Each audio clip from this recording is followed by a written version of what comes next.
ஆறு மனமே ஆறு அந்த ஆண்டவன் கட்டளை ஆறு தேர்ந்து மனிதன் வாழும் வகைக்கு தெய்வத்தின் கட்டளை ஆறு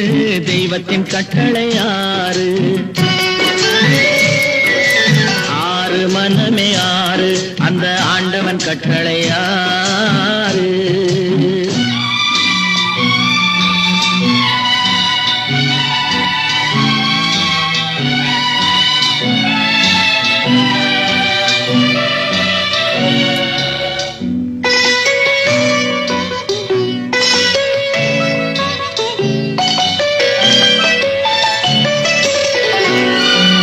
ஒன்றே சொல்வார் ஒன்றே செய்வார் உள்ளத்தில் உள்ளது அமைதி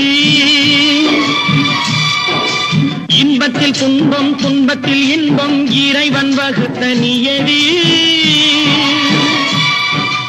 ஒன்றே சொல்வார் ஒன்றே செய்வார் உள்ளத்தில் உள்ளது அமைதி இன்பத்தில் துன்பம் துன்பத்தில் இன்பம் இறைவன் வகுத்த நியதி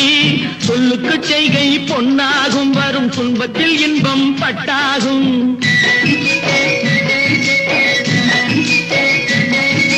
சொல்லுக்கு செய்கை பொன்னாகும் வரும் துன்பத்தில் இன்பம் பட்டாகும் இந்த இரண்டு கட்டளை அறிந்த மனதில் எல்லா நன்மையும் உண்டாகும் எல்லா